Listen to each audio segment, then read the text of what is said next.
So let's talk about even and odd functions. And I know, that might sound like just another math rule you have to memorize, but it's not. It's actually a really cool story about symmetry, a fundamental pattern that you can find pretty much everywhere, from nature to some really advanced math. I mean, what do a butterfly's wings and a parabola have in common? It sounds like the beginning of a weird joke, right? But the answer is actually symmetry. That perfect mirror image you see in a butterfly's wings? Believe it or not, it's the exact same idea that defines a whole category of mathematical functions. You see, in math, we don't just wave our hands and say something is symmetrical. We get a little more specific than that. There are two main types of symmetry we're going to dig into, and each one has its own unique look and, of course, its own name. And just by looking, you can tell they're different. The graph on the left, that's a perfect mirror image right across that middle vertical line. But the one on the right, that's something else entirely. It's like we took one half of it and just spun it 180 degrees around the center. All right, so let's get into it. We're going to start with that first type, the one that acts just like a mirror. In the world of math, we call these even functions. Here's the big idea. For an even function, that vertical y-axis is basically a mirror.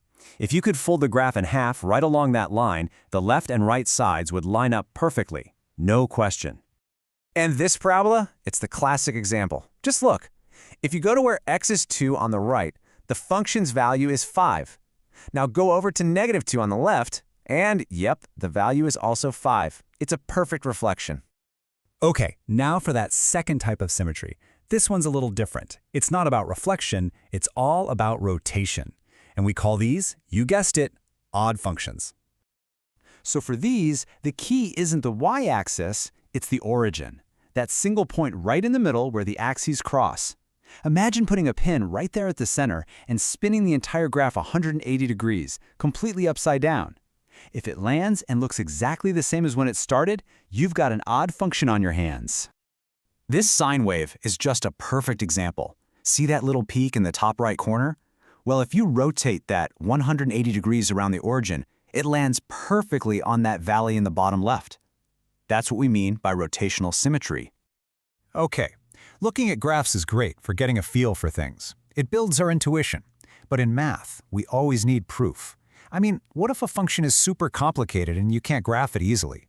How can you know for sure if it's even, or odd, or maybe neither?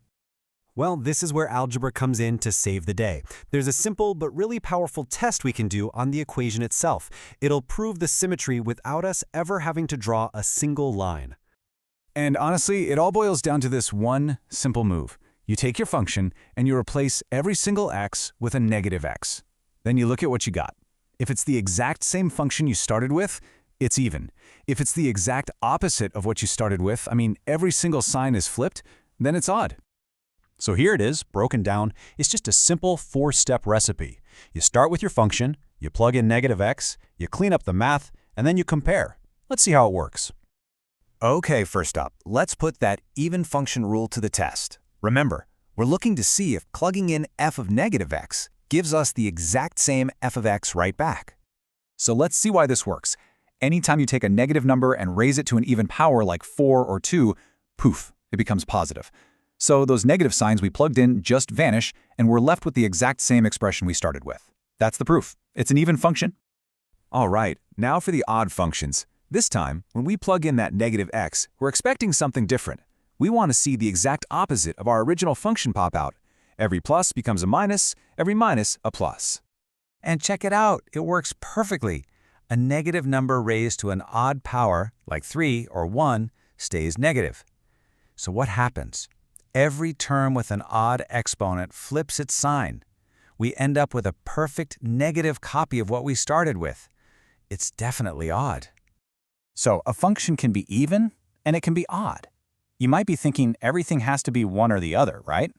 Well, not exactly. The truth is, most functions don't have this special kind of symmetry and fall into a third category, neither. And here's a great example of why. When we plug negative x into this function, look what happens. The x squared term, because of that even power, stays positive. But the x term flips its sign and becomes negative. The result isn't the same as the original, and it's not the exact opposite either. Since it fails both tests, it's neither. Okay, now for a really cool shortcut that works for polynomials. All you have to do is look at the exponents, the powers of x. If all the exponents are even numbers, you've got an even function. If they're all odd, it's an odd function. And if you have a mix of both, it's neither. Oh, and here's the little gotcha to remember. A constant, like the number 4, is technically 4 times x to the power of 0, and 0 counts as an even number. All right, that was a whirlwind tour of symmetry. We've looked at the graphs and we've done the algebra. Let's pull it all together now into one simple summary. This table is basically your ultimate cheat sheet. For even functions, think y-axis mirror, and the test is f of negative x equals f of x.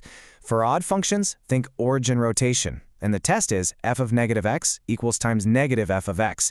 And if a function doesn't fit either of those rules, well, it's neither. Simple as that. So you might be thinking, okay, that's a neat math trick, but why does it actually matter? Well, it turns out this is a huge deal. Recognizing symmetry isn't just for fun. When you get to more advanced math like calculus, or even into fields like signal processing and engineering, knowing a function is even or odd can literally cut your work in half. It's a massive shortcut. So we've seen how finding this one hidden pattern, symmetry, can take something that looks really complex and make it so much easier to understand. Which kind of makes you wonder, right? Where else in your world, maybe at work or just in your daily life, could finding an underlying symmetry make a complicated problem surprisingly simple?